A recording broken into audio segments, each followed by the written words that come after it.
Well, my name is Mason Hersey. I worked in the film industry pretty much from the late 70s to about 2 or 3 years ago, so 2019 or so. Most of the time I worked as a camera assistant, and towards the end I started working as a camera operator. I have DP'd some second unit, but that's about it. Never directed a film of my own. After having worked in the film industry pretty much from the late 70s to the early 2020s, the film industry has changed very much with the advent of digital capture. One of the big differences is that directors can now take much longer takes, and they're also able to do multiple takes because they're not dealing with the expensive film running through the camera. Yeah, I know now some films, like the big films like Oppenheimer and stuff, are shot on film as well. So, do you have any opinions on that? Some directors and directors of photography still prefer the look of film. It's a more organic look. It's a little bit less clean, but it looks more like film. Even if it's shot on film, it's very often released on digital. Heard those cameras make a lot of sound though compared to digital ones, so there are some trade-offs with film. So they have each their own. Digital cameras on the whole are more quiet, but the high-end film cameras ran very, very quietly too. So how do you feel about the role of technology playing a more prominent role in filming, aside from cameras like virtual reality, CGI, and all that? I think that now there are very few limits as to what you can see in a movie theater. If a director can imagine it, he can somehow create it, whether in the camera or with CGI or VFX. You can almost portray anything you want to portray. So how did you get started in the filming industry? As with most industries, it's really both what you know and who you know. So very early when I graduated from high school in Europe, I had friends who worked in the film industry who were a couple of years older, and they used to take me along on their jobs. And so I started working more and more on productions that they did or productions that they suggested I apply to. So it was really who I knew. And then when I moved from Europe to the United States, it was people I'd known from Europe that I first worked for in the United States.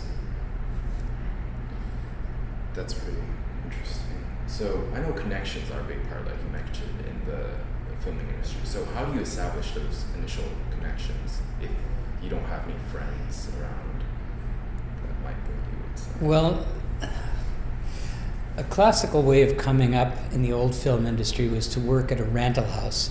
So you'd end up helping people prep cameras as they were in pre-production for a show or a commercial. And then you'd meet people there, and very often they would take you along on the show itself. That was one way to meet people. Cold calling really doesn't work that much in the industry. One of the things about the film industry is you end up working many long hours and many days with a crew, especially on a feature film. So you really do need to be able to get along with your director of photography, with your director, and with the other members of the camera crew. I worked primarily in feature films and on commercials. In feature films, I worked with Ridley Scott on 2 films, Hannibal and Body of Lies, both of which are excellent films. Ridley Scott is a great storyteller. I worked on Push, was one of the last films I worked on probably about 8 years ago. Did a number of TV shows here in the Bay Area, Trauma, Murder in the First. I'll try to think of some more features. They're up on IMDb. Yeah, look at that. But yeah, you worked on a lot of big films like Pirates of the Caribbean and Men in Black. So that's really cool. So do you keep connections with the actors from the film? Honestly, no. A feature film is kind of a big family that comes together lives together for 2 or 3 months, and then splits up. It's very rare that you meet them again. There are some actors that I've met on one film, and then I'll see them again 6 years later on another film, and we touch base again. But as for being in contact with actors, there are no actors I've worked with who are friends of mine at this point.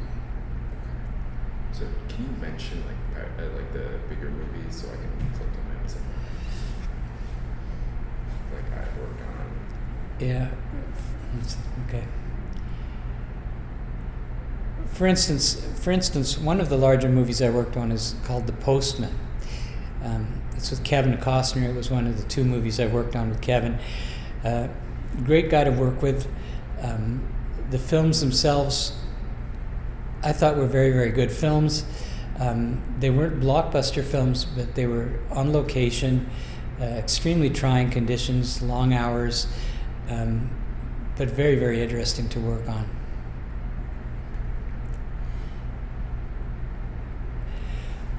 Well, regarding memorable experiences in film, one of the advantages, or one of the really lucky things about being a camera assistant or an operator, is that you work right beside the camera in very close proximity to an actor. And I always think back to a screen test that I worked on with Nicole Kidman years ago, and it was a screen test of about an 8-minute soliloquy.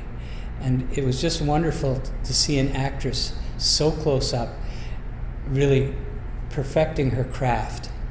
And it was really just me, the operator, the camera. The director was somewhere in the background.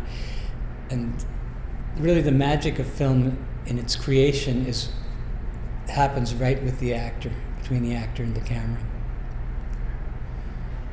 So jumping back to the question, so what's your favorite film or media you've worked on and why? It's hard to say. All films I've worked on have been great. Sometimes it's just interesting because you're on remote locations. Sometimes it's the actors. It's very hard to pick a favorite film. I did a couple of features in the Arctic, in the Yukon and in Alaska, where the magic was just being in places where you would otherwise never get to see. Sometimes it's just working with a great actor, like on Hannibal. I ended up spending a bunch of time working with Anthony Hopkins, who was a wonderful actor and a wonderful man. So each movie offers you different challenges and different points of magic. Okay. Adjust that so it doesn't get stale. Okay, so let's see.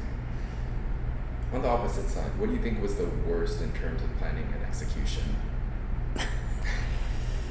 That's a question I get asked a lot as to what was the worst film I ever worked on. I have to say that most of my time spent working on movies was in Los Angeles, where the crews are excellent.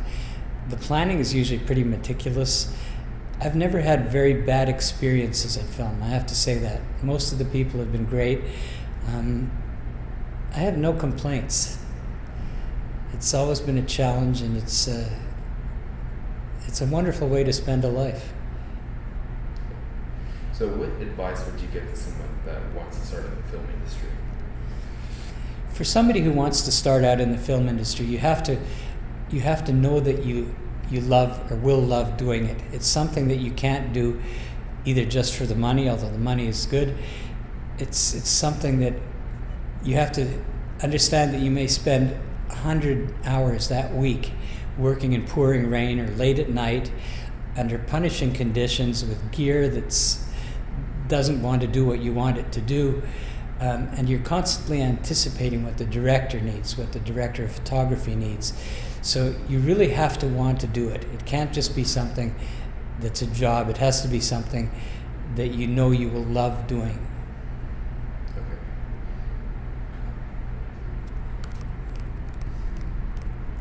A lot of the work in film is concerned with problem solving. You know, you come to the set, they want to do a shot a certain way, they want to have an actress do such and such a thing, and you have to make it work so that the director's happy, so that the director of photography is happy, and that the actors are happy.